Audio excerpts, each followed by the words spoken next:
ओम नमः सिद्धेभ्यः। नमो अरिहन्ताणं, नमो सिद्धाणं, नमो ऐर्याणं, नमो वज्रायाणं, नमो लोहे सौवसाहुणं। मंगलम भगवान वीरो, मंगलम गौतमो गणी, मंगलम कुंडकुंडार्यो, जैन धर्मोस्तु मंगलम। सर्वमंगल्यं मंगल्यं सर्वकल्याणकारकं प्रधानं सर्वधर्माणां जैनं जयतु शासनम्, जैनं जयतु शासनं। मंगलमय मंगलकरं वीतरागविज्ञान, नमो ताहि जाते भई अरिहंतादि महान। करि मंगल करि महान, ग्रंथ करण को पान। जाति मिले समाज सु, आमी निज पजरान। चेतीले चेतन, चेत्या विना यम चालसु।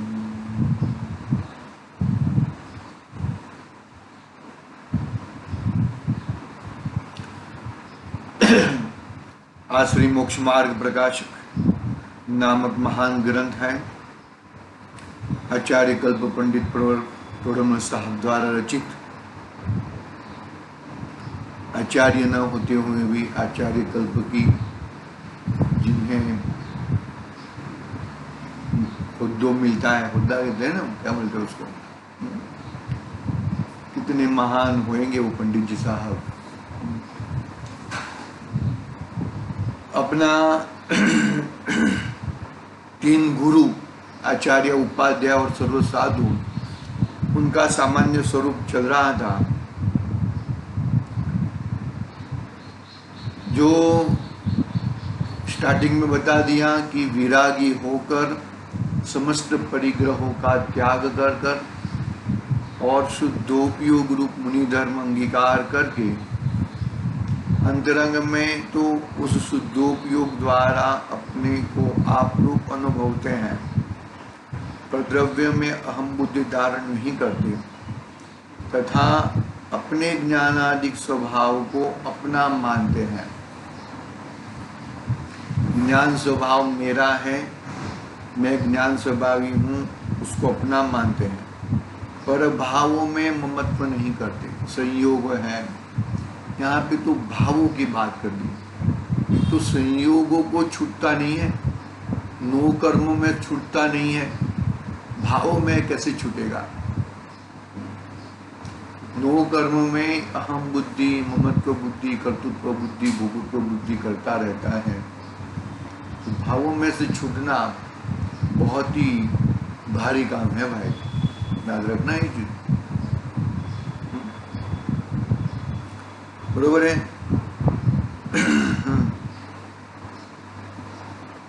पर भावों में ममत्व नहीं करते, तथा जो परद्रव्य न उनके स्वभाव ज्ञान में प्रतिभाषित होते हैं, पाए ना,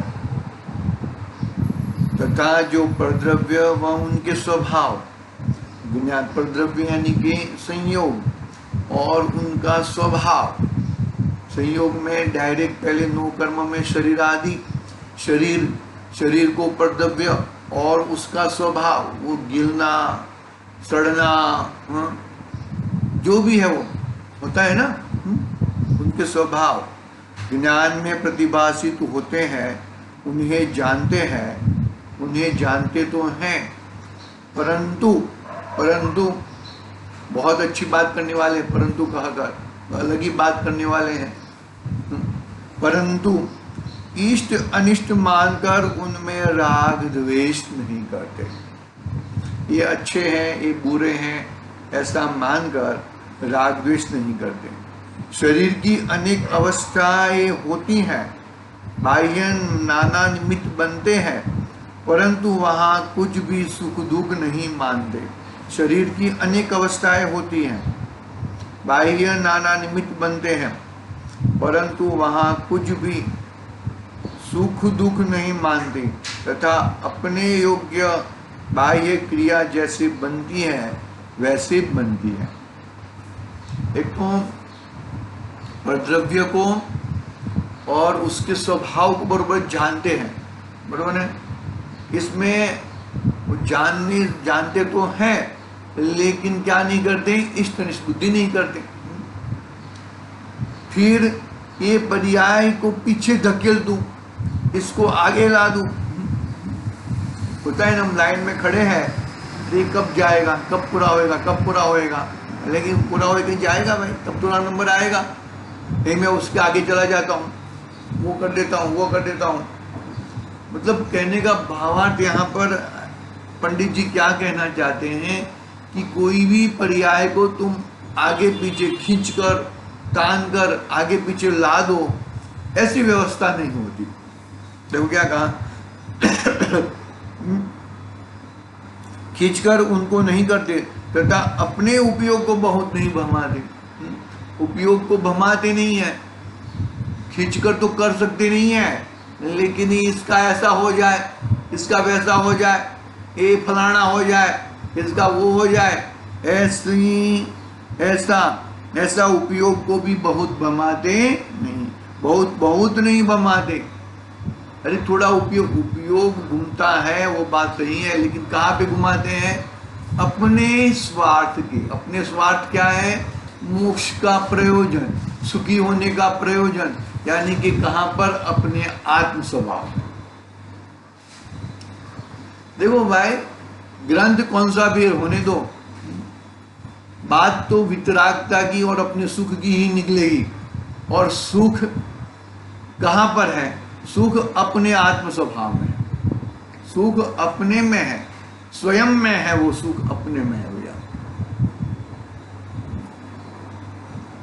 देखो, खींचकर उनको नहीं करते, तथा अपने उपयोग को बहुत नहीं भमाते, उदासीन होकर निश्चल वृत्ति को धारण करते, उदासीन होकर निश्चल वृत्ति को धारण करते हैं, तथा कदाचित मंद राग के उदय से शुभोपयोग भी हो तो, कदाचित मंद राग के उदय से शुभोपयोग भी होता है, उससे जो शुद्धोपयोग के बाह्य साधन हैं उनमें अनुराग करते हैं, परंतु राग भाव को हे जानकर दूर करना चाहते हैं। यहाँ तक अपनी, कल तो नहीं हो पाया था, परसों अपनी बात हुई थी, कुछ न कुछ कारणों से अपना स्वाध्याय रह जाता है।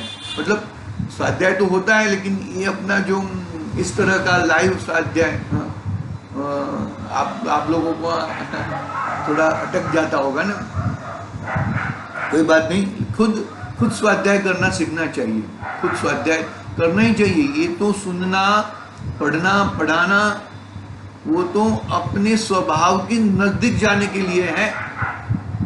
आयो, कब तक सुनोगे, कब तक पढ़ोगे? अभी तो भाई, अभी उसका पढ़ने का फल मिलना चाहिए, सुनने का फल मिलना चाहिए। बच्चा पूरा साल पढ़ता है, बरोबर है, और फिर अंतिम परीक्षा देता है, फिर पास होके अगली कक्षा में जाता है। ऐसा ही है ना, पढ़ना सुनना अभी हो गया, अभी पढ़ना सुनना नहीं है, अभी तो हमें उसका फल चाहिए, हमें पकड़ना बात को। ऐसा मैं ऐसा नहीं कहता हूं कि पढ़ना सुनना बंद करो, लेकिन पढ़ना सुनना, पढ़ने सुनने के बाद अभी उसका जो चीज मिली है उसको अप्लाई करो, बरोबर है। तो क्या देखो, तथा कदाचित मंद राग के उदय से शुभोपयोग भी होता है, उससे जो शुद्धोपयोग के बाह्य साधन है उनमें अनुराग करते हैं।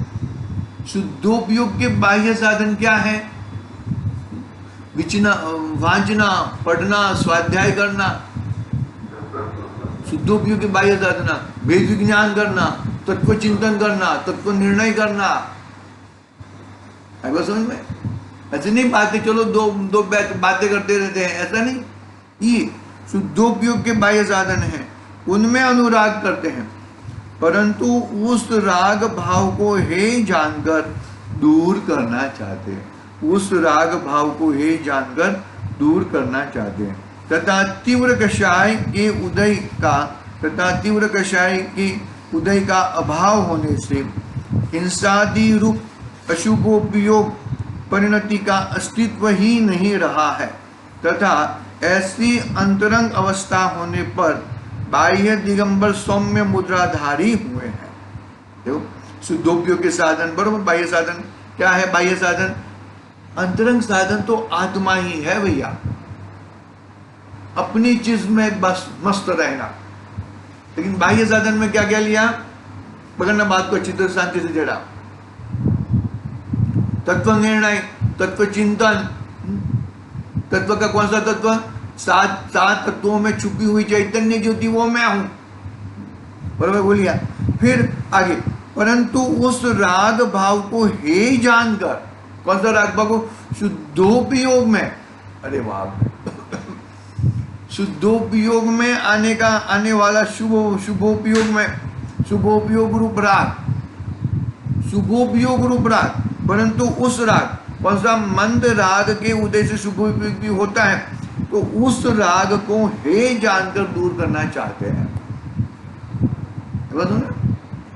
अभी अभी मैं गिनाऊंगा ना शुभ राग, तो बहुत गड़बड़ हो जाएगी।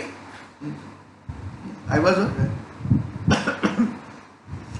अरे खाना पीना, घर में रहना, सोना, नहाना, शुद्ध वस्त्र पहनना, वो तो पाप में अशुभोपयोग में चला गया। क्या बात करते हो? वो तो अशुभोपयोग में चला गया। तो शुभोपयोग में क्या? मंदिर जी जाना, भगवान के अष्टद्रव्य से पूजन करना, वो भी मंद कषाय से हो। ऐसा आकुलता आगे आएगा। किस तरह से भगवान के दर्शन करने हैं, अरिहंतादि भगवान का प्रयोजन क्या होता है, बस में पकड़ना बात को अच्छी तरह से भैया। नहीं कर पाओगे तो गड़बड़ होएगा। शुभोपयोग, देव शास्त्र, गुरु की समीपता, स्वाध्याय, वांचन, पढ़ना, पढ़ाना, कौन से पेपर की बात नहीं, जिनवाणी, वो सब देखो क्या कहते हैं। परंतु उस राग को हे जानकर दूर करना चाहते हैं। पकड़ना बात को अच्छी तरह से। तथा कहां पर, मतलब कहां पर आगे रुकना है, वो एक इंपॉर्टेंट बात है। तथा तीव्र कषाय के उदय का अभाव होने से, तथा तीव्र कषाय के उदय के अभाव होने से हिंसादि रूप अशुभोपयोग परिणति का अस्तित्व ही नहीं रहा। क्या कहा?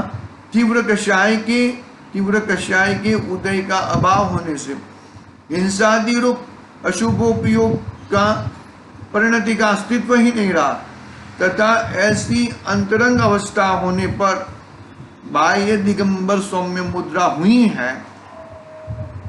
क्या कहा?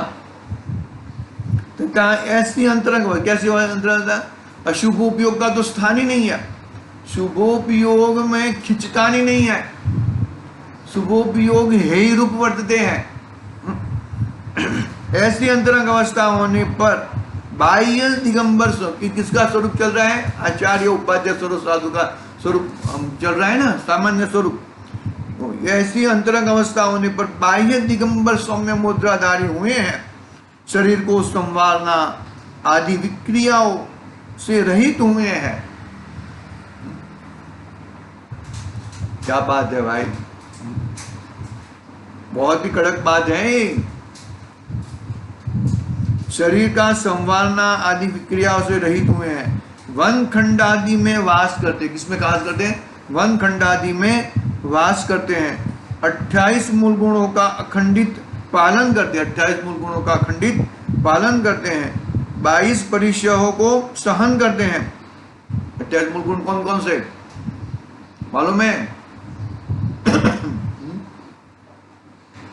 मुनि भगवंतों के 28 मूल गुण, आचार्य, उपाध्याय और सर्व साधु, ये 28 मूल गुण तो तीनों को होते हैं।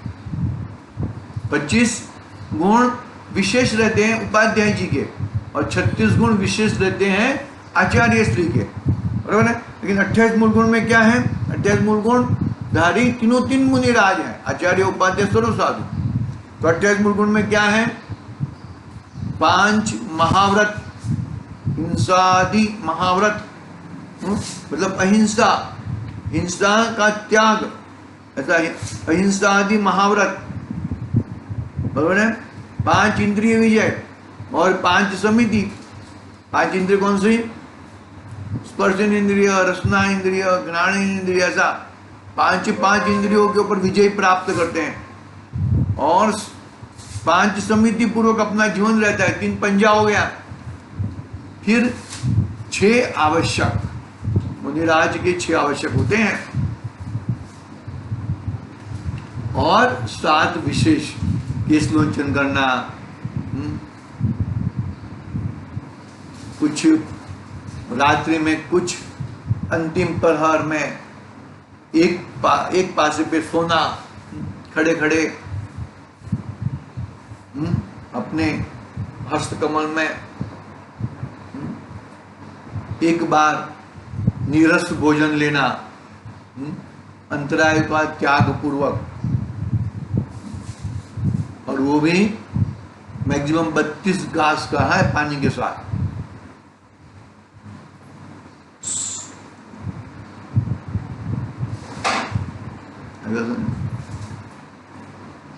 अट्ठाईस मूल गुणों का अखंडित पालन करते हैं। 22 परिचय को सहन करते हैं। 22 परिचय, कितने? 22 परिचय को सहन करते हैं। 12 प्रकार के तपों को आदरते हैं। 12 प्रकार के तपों को आदरते हैं। 22 परिचय हैं। 10 मंजन, वो जो मच्छर कटता है ना गर्मी का, वो सब वगैरह जो है ना, बाहर के परिचय यानी कि परिस्थिति कौन सी भी, बाहर में कौन सी भी परिस्थिति हो सकती है ना, वैसे परिस्थिति। 22 परिचयों को सहन करते हैं। 12 प्रकार के तपों को आदरते हैं। 12 प्रकार के तपों का आदर करते हैं। अंतरंग तप और बहिरंग तप। कदाचित ध्यान मुद्रा धारण करके प्रतिमावत निश्चल होते हैं। कभी कभी ध्यान मुद्रा धारण करते हैं, धारण करके प्रतिमावत निश्चल हो जाते हैं। कुछ भी नहीं, कुछ मालूम नहीं पड़ता, एकदम प्रतिमा कैसी रहती है? ध्यानवत निश्चल हो जाते हैं। कदाचित अध्ययन आदि बाह्य क्रियाओं में प्रवृत्त हैं। कदाचित मुनि धर्म के सहकारी शरीर की स्थिति हेतु योग्य आहार विहार आदि क्रियाओं में सावधान होते हैं। आहार विहार आदि क्रियाओं में सावधान रहते हैं भैया। ऐसे जैन मुनि हैं, उन सब की ऐसी ही अवस्था होती है। ऐसे हमारे धन्य मुनिराज हैं। धन्य मुनिराज हमारे हैं, धन्य मुनिराज हमारे हैं। धन्य मुनिराज का चिंतन, धन्य मुनिराज का मंथन। धन्य मुनिराज हमारे हैं, धन्य मुनिराज हमारे हैं। ऐसे कहां से लिया? स्टार्टिंग कहां से किया? विरागी होकर, सभी प्रकार के परिग्रहों को त्याग करके।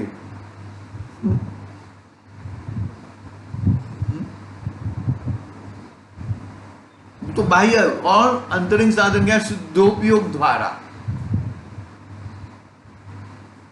भाई बात बहुत गंभीर है और ये हो सकता है, यह जीव सातवें गुणस्थान के पहले पड़ाव तक तो जा सकता है पक्का।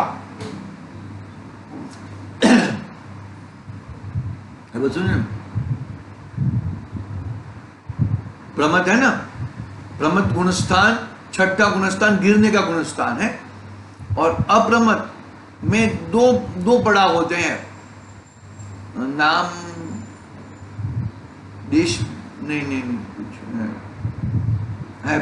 है याद नहीं आ रही अभी। तो पहले पड़ाव तक यह जीव पहुंच सकता है। पंचम आराम में भी ऐसा मत सोचना कि पंचम आराम में मुनिराज नहीं होते, होते ही है। तुम्हारा ध्यान नहीं है, तुमको मालूम नहीं है कहां कहां पे कैसे मुनिराज विराजमान। पंचम आरा के अंत तक मुनिराज रहेंगे, धन्य मुनिराज। और वो मुनिराज के भी घर मोक्ष नहीं है। भले ऐसे योग्यता वाले जीव यहाँ पर पंचम काल में यहाँ भरत क्षेत्र में नहीं आते, वो अलग बात है, लेकिन मोक्ष का साधन रूप तुम कार्य तो कर सकते हो। याद रखना, बहुत गंभीर बात है ये अपने पंडित जी ने हमारे पे संकेत किया है। बातें बड़ी बड़ी करते हैं, याद रखना भाई। मतलब वो कहने का भावार्थ ऐसा है कि यहां तक तुम जा सकते हो, सातवें गुणस्थान के अंत तक तुम जा सकते हो। इससे आगे उतना स्थिरता नहीं मिलती, इतना उपयोग नहीं चलता। ठीक है, आगे आचार्य स्त्री का स्वरूप पढ़ लेते हैं, उसकी बात कल करेंगे। बात तो पूरी आ ही गई है इसके अंदर, फिर भी थोड़ा देख लेते। देखो आचार्य का स्वरूप, मेन कॉमन जो आ गए ना बात, आचार्य, उपाध्याय और सर्व साधु, तीनों तीन हमारे गुरु हैं। वो गुरु का वही हमारे गुरु है, और वो तीनों तीन गुरु का सामान्य स्वरूप अपना अगला पैराग्राफ पढ़ा उसमें आया। अभी आचार्य का स्वरूप कहते हैं, देखो क्या कहते हैं, उनमें जो सम्यक दर्शन, सम्यक ज्ञान और सम्यक चारित्र की अधिकता से, देखो सम्यक दर्शन और सम्यक ज्ञान, सम्यक दर्शन है ना, वो तो सभी का एक समान जैसा होता है, ऐसा समझ के चलना। श्रद्धा गुण का विषय है ना, सम्यक दर्शन है कि श्रद्धा, तो श्रद्धा तो सभी की एक धड़ा के सम्यक हो या सम्यक ना हो तो मिथ्या हो। तो श्रद्धा तो सम्यक होती है या मिथ्या होती है, दोनों में से कोई एक होती है, बाकी कुछ होती नहीं है। जो उनमें जो सम्यक दर्शन, सम्यक ज्ञान, सम्यक चारित्र, सम्यक दर्शन यानी कि श्रद्धा, सम्यक ज्ञान यानी कि ज्ञान, और सम्यक चारित्र यानी कि चारित्र। तो जो सम्यक दर्शन यानी कि श्रद्धा गुण, जो श्रद्धा गुण जिनकी विपरीतता मिट गई है, जिनकी सम्यक श्रद्धा प्रकट हो चुकी है, और सम्यक श्रद्धा पूर्वक जो ज्ञान है उससे सम्यक ज्ञान कहते हैं, और सम्यक श्रद्धा पूर्वक यानी सम्यक दर्शन पूर्वक जो चारित्र है उसका नाम सम्यक चारित्र पाया जाता है। चारित्र यानी कि स्थिरता, अपने स्वरूप में कितने स्थिर हो सकते हो तुम। तो ये सम्यक दर्शन, सम्यक ज्ञान और सम्यक चारित्र की अधिकता, अधिकता से आचार्य पद मिलता है। जो सम्यक दर्शन, सम्यक ज्ञान और सम्यक चारित्र की अधिकता से प्रधान पद प्राप्त करके संघ में नायक हुए हैं, तथा जो मुख्य रूप से तो निर्विकल्प स्वरूपाचरण में ही मग्न है। क्या कहा? तथा जो मुख्य रूप से तो निर्विकल्प स्वरूपाचरण में ही मग्न है, इधर उधर की बातें नहीं है भैया। मुनिराज से या उपाध्याय मुनिराज से यदि कुछ गड़बड़ हुई है तो वो खुद आके कहेंगे, मुझे ऐसा देख रेख रखने की जरूरत नहीं है, ऐसा करते ऐसा नहीं है भैया। वो खुद आके अपने दोषों की आलोचना करेंगे, और वो दोषों की आलोचना करके क्या करेंगे, देखो जो सम्यक दर्शन, सम्यक ज्ञान, सम्यक चारित्र की अधिकता से प्रधान पद प्राप्त करके संघ में नायक हुए हैं, तथा जो मुख्य रूप से तो निर्विकल्प स्वरूपाचरण में ही मग्न है, तथा जो कदाचित धर्म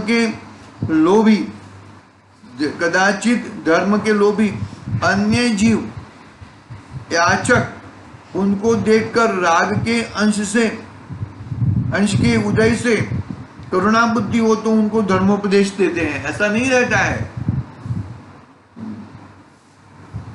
इस समय में प्रवचन होएगा, ऐसा नहीं रहता है। उनका खुद का राग का अंश हो, हाँ? और करुणा बुद्धि हो। अरे भवी भागन वच जोगे वशाय, तुम धुनी है सुनी है भी ब्रह्म नशाय। पकड़ना बात को, बहुत ही गंभीरता से पकड़ना भैया, ऐसा नहीं है।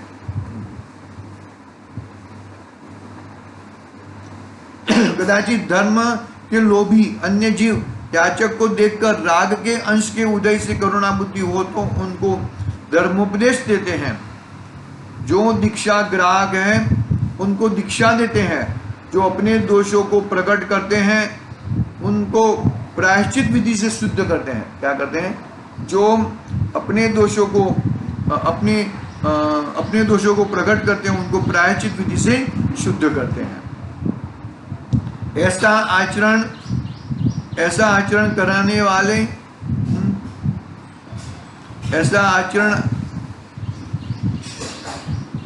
आचरणा वाले आचार्य को ऐसा आचरण खुद करते हैं और दूसरों को आचरण कराते हैं।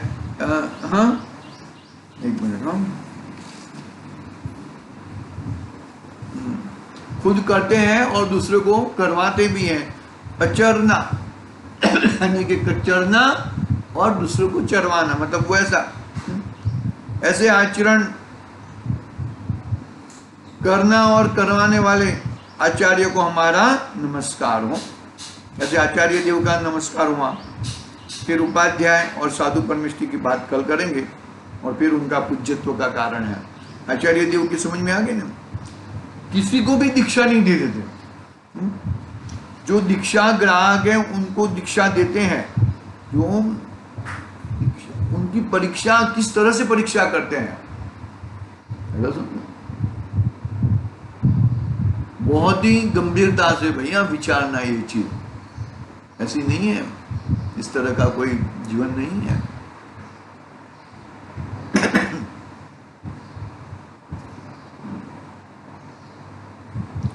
जो दीक्षा के ग्राहक है उनको दीक्षा देते हैं और जो अपने दोषों को प्रकट करते हैं उनको प्रायश्चित विधि से देखना नहीं पड़ता। अभी स्कूल में रहते हैं ना, बच्चे मस्ती करते हैं तो सब मॉनिटर देखते रहते हैं, टीचर देखते रहते हैं, ऐसा देखना नहीं पड़ता। और एक दूसरे की कंप्लेन करते, ऐसा कंप्लेन नहीं होती है, खुद ही अपने दोषों को प्रकट करते हैं। ठीक है, इतना हुआ है, कल देखेंगे। आज के लिए ओम नमः सिद्धि निज निधि।